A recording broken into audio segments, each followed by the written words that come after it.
یہ دن جو اللہ نے ہمیں نصیب فرمایا ہے اس کو عید الفطر کہا جاتا ہے۔ فطر افطار سے نکلا ہے۔ جس طرح ہم روزانہ روزے کو افطار کرتے ہیں وہ تو ہر روز کے روزے کا افطار ہے، اور یہ عید الفطر جو ہے یہ پورے مہینے کے روزے کے افطار کے مترادف ہے، اس لیے اس کو عید الفطر کہا جاتا ہے کہ جو پورا مہینہ ہم روزے رکھے، عبادات میں رہے، تو آج اللہ نے ہمیں افطار کا دن نصیب فرمایا۔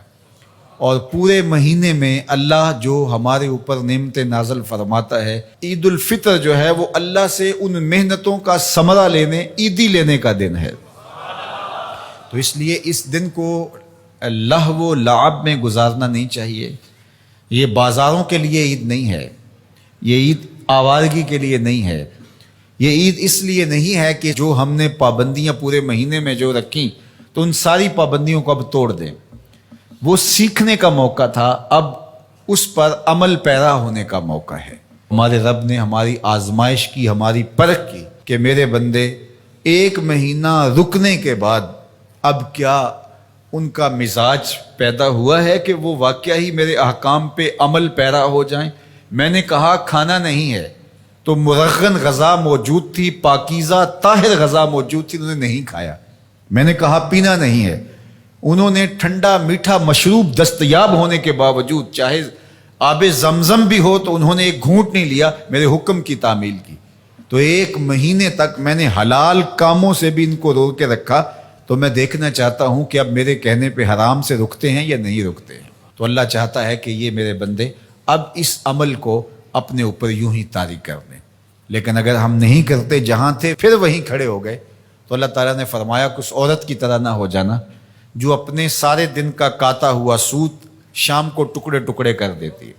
وہ ایک خاتون تھی، وہ سارا دن سوت کاٹتی رہتی اور شام کو اپنے ہاتھ سے کاتا ہوا سوت ٹکڑے ٹکڑے کر کے ریزہ ریزہ کر دیتی اور اپنی ساری دن کی کمائی یوں برباد کر دیتی۔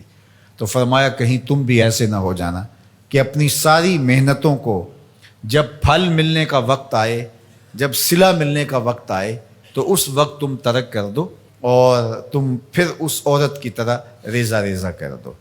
تو رمضان ہمیں سکھاتا ہے کہ ہم بقیہ زندگی بھی ایسے گزار سکتے ہیں، اور کسی نے کہا کہ اگر ساری زندگی رمضان کی طرح گزارو گے تو تمہیں آخرت عید کی طرح ملے گی۔ تو اس لیے اپنی زندگی کو رمضان کی طرح بسر کرو۔ حضرت داتا گنج بخش علی حجویری علیہ رحمہ اپنے شیخ ابو الفضل الختلی سے روایت کرتے ہیں، فرماتے ہیں کہ الدنیا یومن ولنا فیہا صومن، دنیا ایک دن کے برابر ہے اور ہم روزہ رکھ کے گزار رہے ہیں۔ دنیا کو اگر آخرت کے مقابلے میں رکھیں تو دنیا کے پلے بچتا بھی کیا ہے، تو گزر جائے گی۔ ہم افطار وہاں جا کے کریں گے، یہاں افطار نہیں کرنے آئے، یہاں روزہ رکھنے آئے۔ تو یہ مختصر زندگی اللہ کی یاد میں، اس کے ذکر میں، اس کی محبت میں، اس کے پیار میں بسر کیجئے۔ روزے کے مقصد کو سمجھیے گا۔